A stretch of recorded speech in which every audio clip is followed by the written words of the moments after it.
اللہ اللہ اللہ اللہ ہوئے نغمہ خواہ ہو جا مالک کے حضور جب بندہ عزت سے سر جھکا دیتا ہے اللہ کی رحمتیں بندے پہ نازل ہوتی ہے۔ ایک روایت میں آتا ہے جب بندہ نماز کے لیے کھڑا ہوتا ہے ابھی اس نے سجدے میں جانا ہوتا ہے ابھی وہ قیام ہی کرتا ہے اللہ فرماتا ہے میرے بندے کے گناہ جو ہیں اس کے بدن سے نکال کے ایک سمت کر دو تاکہ میرا بندہ اس حالت کے اندر میرے حضور حاضر ہو کہ وہ گناہوں سے پاک اور صاف ہو۔ حضرت نبی رحمت صلی اللہ علیہ وآلہ وسلم فرماتے ہیں کہ پھر اس کے سارے گناہ اس کے بدن سے اتار کے ایک سمت رکھ دیے جاتے ہیں اور بندہ مصلی پہ سبحان ربی العالی کے نغمے الاپتا ہے، رکوع کرتا ہے، سجدے کرتا ہے۔ جب سلام پھیر کے نماز ختم کر کے دعا کر کے جانے لگتا ہے تو فرشتے عرض کرتے ہیں مالک یہ جو گناہ اتار کے ایک سائیڈ پہ رکھے تھے یہ دوبارہ اس کو دے دیں۔ اللہ فرماتا ہے جس کی جھولی سے گناہ نکال لیے تھے دوبارہ اس کی جھولی میں نہیں ڈالیں۔ اللہ اکبر۔ اور ایک روایت کے لفظ ہیں کہ جب بندہ نماز کے لیے کھڑا ہوتا ہے اس کے کندھوں کے اوپر سارے گناہ آ جاتے ہیں اور اس کے سر کے اوپر گناہ آ جاتے ہیں۔ جب رکوع میں جاتا ہے تو کندھوں والے گناہ گر جاتے ہیں اور جب بندہ سجدے میں سر رکھتا ہے تو اللہ تعالیٰ اس کے سارے گناہوں کو ختم کر دیتا ہے اور وہ بالکل پاک ہو جاتا ہے۔ حضرت سلیمان فارسی ایک دن ایک درخت کے نیچے کھڑے تھے، آپ نے درخت کی شاخ کو پکڑ کے جنبش دی، حرکت دی، موسم خزاں تھا، درخت کی شاخ کے سارے زرد پتے گر گئے۔ ایک صحابی پاس کھڑے تھے، انہیں پوچھنے لگے عثمان تو نے مجھے پوچھا نہیں کہ میں نے درخت کی شاخ کو یوں ہلایا کیوں ہے؟ انہوں نے کہا اچھا پھر آپ بتا دیں کہ آپ نے درخت کی شاخ کو یوں کیوں ہلایا ہے؟ کہا سنو پھر ایک دن میں اور چند صحابہ حضور کے ساتھ جا رہے تھے، رستے میں ایک درخت آیا، اس کے نیچے حضور کھڑے ہوئے، حضور نے اس طرح درخت کی شاخ کو پکڑ کے ہلایا، یوں پتے جھڑ گئے، ہم اس منظر کو دیکھتے رہے۔ حضور علیہ الصلوۃ والسلام نے فرمایا سلمان فارسی تو نے مجھے پوچھا نہیں کہ میں نے اس درخت کی شاخ کو یوں کیوں ہلایا ہے؟ تو میں نے عرض کی حضور آپ بتا دیں کہ آپ نے کیوں ہلایا ہے؟ فرمایا سلمان جس طرح اس درخت کی شاخ کو ہلایا گیا اور سارے پتے جھڑ گئے، جب کوئی بندہ سجدے میں سر رکھتا ہے نماز پڑھتا ہے اس کے سارے گناہ دھل جاتے ہیں اور وہ پاک اور صاف ہو جاتا ہے۔ ایک دن فرمایا صحابہ اگر کوئی بندہ اس کے گھر کے سامنے سے نہر گزرتی ہو اور وہ دن میں 5 مرتبہ اس نہر کے اندر غسل کرے تو بتاؤ اس کے بدن کے اوپر کوئی میل کچیل رہ جائے گا؟ عرض کی نہیں۔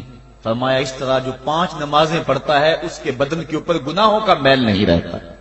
فرمایا الصلاۃ معراج المومنین، نماز مومنوں کا معراج ہے۔ عماد الدین الصلاۃ، نماز دین کا ستون ہے۔ حبب الی من دنیاکم ثلاث الطیب والنساء وجعلت قرۃ عینی فی الصلاۃ، مجھے تمہاری دنیا سے صرف 3 چیزیں پسند ہیں، خوشبو، منکوحہ بیویاں اور میری آنکھوں کی ٹھنڈک نماز میں رکھی ہے۔ اور حضور نے یہ بھی ارشاد فرمایا من ترک الصلاۃ متعمدا فقد کفر، جس نے جان بوجھ کے نماز چھوڑی گویا اس نے کفر ہی تو کیا، یعنی کافروں والا کام کیا۔ حضرت امام فخر الدین رازی نے تفسیر کبیر میں لکھا حافظوا علی الصلوات والصلاۃ الوسطی، اس آیت کریمہ کے تحت ایک عورت مدینے کی گلیوں میں چیخ رہی ہے اور کہنے لگی مجھے حضور کے در کا پتہ بتاؤ۔ حضور کی چوکھٹ کا پتہ بتلایا گیا، وہ حاضر ہوئی، آقا کریم صلی اللہ علیہ وسلم کی خدمت میں عرض کی حضور میرا خامد سفر پہ گیا ہوا تھا اور میں نے اس کی عدم موجودگی کے اندر زنا کر لیا، حمل ٹھہر گیا اور جو بچہ پیدا ہوا میں نے مارے شرم کے اس بچے کو سرکے کے مرتبان میں ڈال دیا اور پھر اسی سرکے سے میں لوگوں کو فروخت کرتی رہی ہوں۔ اب جب کہ میرا ضمیر جاگا ہے میں آپ کی خدمت میں حاضر ہوئی، مجھے بتایا جائے کہ میرے گناہ کا بھی کوئی کفارہ ہے۔ حضور نے ارشاد فرمایا جو تو نے زنا کیا ہے اس کی سزا رجم ہے کیونکہ تو شادی شدہ ہے، اور جو تو نے بچے کو قتل کیا ہے قتل کی سزا قتل ہے، اور جو تو نے سرکہ بیچا ہے فقد ارتکبت کبیرہ، تو نے کبیرہ گناہ کیا ہے، اس کی سزا تو قیامت کے دن پائے گی۔ اس کے بعد حضور فرمایا ان تینوں گناہوں کی یہ سزا ہے، لیکن جس طرح تو گھبرائی ہوئی آئی تھی میں تو یہ سمجھا تھا شاید تیری نماز اثر قضا ہو گئی ہے۔ اب آپ اندازہ کریں کہ نماز کی اہمیت کیا ہے اور ہم اس بات میں کتنی سستی کرتے ہیں. کسی سے پوچھا جائے نا آؤ نماز پڑھنے چلے، وہ کہتے ہیں بس یار میرے کپڑے پلید ہیں، کپڑے میرے پاک نہیں ہیں. تیرے کپڑے کیسے پاک رہ سکتے ہیں؟ تو اللہ کے حضور جھکنا نہیں جانتا، تیرے کپڑے بھی پلید ہیں، تیرا دل بھی پلید ہے. تو اس کے حضور جھک کے تو دیکھ، تن بھی ستھرا کر دے گا، تیری روح کو بھی پاکی دے دے گا، تیرے قلب کو بھی طہارت بخش دے گا. تو اس کے حضور آ جھک، اس کے حضور سجدوں سے اللہ کے حضور خراج پیش کر اپنی محبتوں کا. جب بندہ سجدے میں سر رکھتا ہے اللہ فرشتوں میں فخر کرتا ہے، میرے بندے کو دیکھو نا بالآخر میرے حضور ہی جھکا ہے نا. کتنے گناہ کیے اس نے، کتنے جرم کیے اس نے، لیکن بالآخر میرے حضور آیا اور اپنے گناہوں کی معافی مانگتا ہے. فرشتوں گواہ ہو جاؤ میں نے اپنے اس بندے کی مغفرت فرما دی. تو اللہ کے حضور نماز پڑھنے والا، بلکہ ایک روایت مسند امام احمد بن حنبل میں موجود ہے، حضور فرمایا جب بندہ نماز کے ارادے کے لیے اٹھتا ہے اور وضو کرنے کے لیے جب پانی کا پہلا قطرہ چلو پہ لیتا ہے، جو ہی اس کے بدن سے وضو کا پانی چھوتا ہے اللہ اس کے گناہوں کو معاف فرما دیتا ہے. جس نماز کے قصد کے لیے اٹھیں اور وضو کریں اور پانی چھوتے ہی گناہ معاف ہو جائیں، اگر اس نماز کا اعلیٰ درجہ سجدہ کر لیا جائے تو پھر مالک کی کتنی رحمت نازل ہوگی. یہ کتنی بڑی دولت ہے، یہ کتنا بڑا سرمایہ ہے جس سے ہم لوگ محروم رہ جاتے ہیں. آؤ اللہ کی رحمتیں سجدے میں ڈھونڈے، سجدے میں پیشانی رکھ کے جب ہم اس کی رحمت کو مانگے تو وہ مالک ہمارے اوپر رحمتیں نازل کرے گا. آج پوری دنیا کے اوپر مسلمانوں کے ساتھ جو حالات ہیں وہ کسی سے مخفی نہیں. کوئی کہتا ہے کہ معاشی طور پہ مسلمان کمزور ہیں، اس وجہ کو بھی میں تسلیم کرتا ہوں.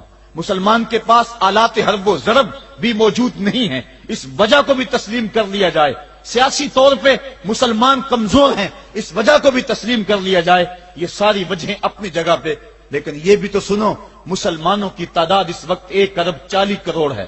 افرادی قوت اتنی کبھی بھی مسلمانوں کی نہیں ہوئی تھی. اس وقت مسلمانوں کے پاس ایٹمی طاقت موجود ہے، اتنی قوت عسکری کبھی بھی مسلمانوں کے پاس نہیں ہوئی تھی. 56 اسلامی ملک ہیں جن میں قیمتی معدنیات سے اور تیل کی دولت سے اور سونے کی قیمتی معدنیات سے یہ مسلمان مالا مال ہیں. کیا کچھ نہیں ہے جو مسلمانوں کے پاس نہ ہو، لیکن ایک دولت چھن گئی مسلمانوں کے پاس، وہ سجدے کی آبرو، وہ سجدے کی عزت، وہ پیشانی رکھ کے اس رب کو پکارنا جو سب سے اعلیٰ ہے، جو سب سے بالا ہے، جس نے موسیٰ کے فرعون کو نیل کی موجوں میں ڈبو دیا. کیا پوری امت مسلمہ 1.40 کروڑ انسان سجدے میں سر رکھ کے سبحان ربی الاعلیٰ کے نغمے آلات کے اپنے رب سے گزارش کریں اور اپنی امت کا رونا روئیں؟ کشمیر میں لٹتی ہوئی جوانیاں اور پل قدس کے اندر بہتا ہوا خون، شبرغان سے لے کر کابل و قندھار تک اور موصل سے لے کر تکریت تک مسلمان کے اوپر جو ظلم و تشدد ہو رہے ہیں، اپنے رب کے حضور اس کا دکھڑا سنائیں اور اپنے مالک کو کہیں میرے مالک ہم لٹ گئے، ہم کٹ گئے، ہم پٹ گئے. اسلحے بھی موجود، افرادی قوت بھی موجود، سیاسی طاقتیں بھی موجود، لیکن اس کے باوجود مسلمان دبتا چلا جا رہا ہے. اسی کشتی کو ہے خوف تلاطم صدحیف منہ موڑ دیے تھے جس نے بڑھتے ہوئے طوفانوں کے، جو 300 ہو کر جرأت اور وہ طاقت اور وہ عظیمت کی داستانیں رقم کرتے ہیں کہ مالک تو بھی اس دن کو یوم فرقان کہہ کے پکارتا ہے. آج وہ امت بیچ منج ڈال کے اس امت کی کشتی ہچکولے کھا رہی ہے. ہماری فریاد، ہمارا استغاثہ تیرے سے ہے میرے مالک، ہمارا کھویا ہوا وقار بحال کر دے اور اس امت کو اس مرتبہ کمال تک پہنچا دے جس مرتبہ کمال تک یہ امت پہلے پہنچی تھی، اور ان کا کھویا ہوا وقار بحال کر دیا جائے. آج بھی ہم اگر سجدوں سے اپنے رب کو منا لیں اور وہ روٹھا ہوا رب آج بھی ہماری مدد کے لیے آ جائے تو پھر کوئی قوت، کوئی طاقت ہمیں نہیں لٹار سکتی. آئیے ہم سجدے سے اپنے مالک، اپنے خالق اور اپنے رازق کے حضور اپنی محبتوں اور اپنی الفتوں کا خراج پیش کریں. نماز ایک ایسی عبادت ہے جس کا حکم قرآن میں 750 مرتبہ کے قریب دیا گیا. اور ایک آخری بات عرض کر کے اپنے موضوع کو سمیٹنا چاہوں گا. میرے اور آپ کے آقا مولا حضور نبی رحمت صلی اللہ علیہ وسلم پر جب وقت آخر آیا تو آخری وصیتیں جو حضور نے اپنی زندگی میں کی وہ کیا تھی؟ 2 وصیتیں تھی حضور کی آخری کی. جب حضور ایام مرض میں تھے اور آخری وصیتیں، اس کے بعد حضور نے کوئی کلام نہیں کیا، وہ یہی تھا الصلاۃ الصلاۃ الصلاۃ الصلاۃ. لوگوں میں تمہیں نماز کی تاکید کرتا ہوں. میں نماز کی تاکید کرتا ہوں، اور دوسرا فرمایا جو تمہاری ملک میں تمہارے غلام اور تمہاری لونڈیاں ہیں ان کے ساتھ حسن سلوک کی تاکید کرتا ہوں۔ یہ آخری دو باتیں تھی جو حضور نے ارشاد کی، حقوق اللہ کے حوالے سے نماز اور حقوق العباد کے حوالے سے حضور نے کمزوروں کے حق ان تک پہنچانے کی تاکید امت کو دی، اور اس کے بعد پھر حضور انتقال کر گئے۔ آئیے ہم سجدوں سے اپنے رب کو راضی رکھیں، اللہ مجھے آپ کو توفیق عمل عطا فرمائے۔